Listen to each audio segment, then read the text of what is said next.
I thought that today we would develop a deeper understanding of the planets. But before we go into the planets, let's take a look at three of the main components of astrology and see if we can understand their particular purpose within astrological thought. First, the planets. Now, planets serve three different roles. They serve the role of producing things. Once that thing comes into creation, that thing takes on a life of its own and thereby causes and influences other things. So planets are also known to cause things. In association with planets causing things, they also grasp upon our consciousness and cause us to behave in a certain manner. That's why the planets are known as Grahas. Graha literally means to adhere to something or to grasp or to seize upon something. And we'll refer to the planets from here on out as the Grahas. Let's take a look also at the signs. What do the signs do? They focus the energy of that particular planet in a certain way. They also condition the planet to function in a particular manner and provide a field whereby that planet is playing things out in. For instance, Taurus can represent the face. Aries can represent the head. So a planet in Aries can connect with the head in a particular manner. And those are called the signs, also known as the rashis. Then we have the houses, or bhavas. Bhavas are the actual concrete areas of our life where consciousness is playing itself out in. They are the actual existing and occurring things in our life. And I needed to go into a very basic understanding of this in order to further what I'm next going to discuss about the planets, which is going back to the planets as being producers and causers and seizers of an individual's particular consciousness. It's known that the 10th bhava, or 10th house within astrology, is connected to career. So basically, the planet that rules that 10th bhava, or 10th house, in this particular case, in looking at this chart, that would be Libra. Venus rules over Libra. So Venus would therefore be a very important career planet and can be a producer of career for the individual based upon where Venus is influencing in the chart by aspect, or where it's transiting in the chart by transits that are happening in the sky at any moment in time. Venus can become a producer of a particular type of thing in a person's life. Once that career that Venus is producing comes into being, that career takes on a life of its own.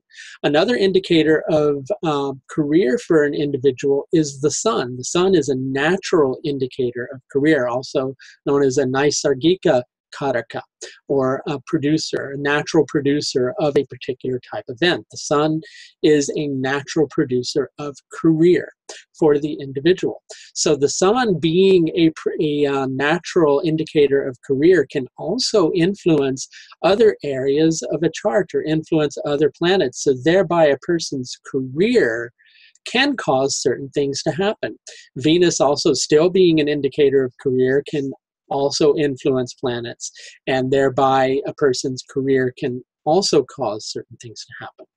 And looking at the planet's capacity to grasp upon an individual and cause them to behave in a certain manner, it's important to understand that the planets can be looked upon as having a consciousness of their own.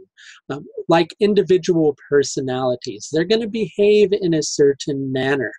In Vedic astrology, the planets even have friends and enemies, planets that they interact well with and planets with which they with which there's friction between those two planets, right?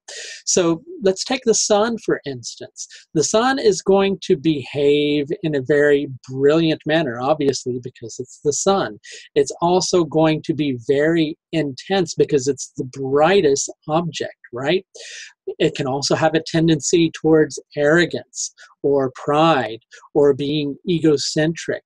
And so therefore the sun can grasp upon our consciousness and cause us to behave in a certain manner. For instance, the sun in this particular chart being in Aries where it's exalted, the sun is going to be very bright and very powerful. And if it's impacting in a negative manner in a chart, then it might cause the individual to seek security, which is a fourth house related matter, as you're seeing the fourth house here. It might cause them to seek security in a very arrogant manner without considering the impact of their actions. This is one of the ways that a planet can seize upon a particular individual. A person can also pursue their career in that particular manner because the sun is also associated with career. So the planets really serve three different functions. And over the duration of my Vedic Astrology course, which is beginning on the 2nd of August, we're going to delve more deeply into each individual planet, understand what they're related to, the things that they're able to produce in a person's life by their natural state, the things that they are able to produce in a person's life dependent upon where they rule in a particular chart. All these things we will consider with the planets, but the planets also are associated with particular things by their natural state. The sun being associated with the individual self or the Atman. The sun being the king of the royal court of planets. He's the king.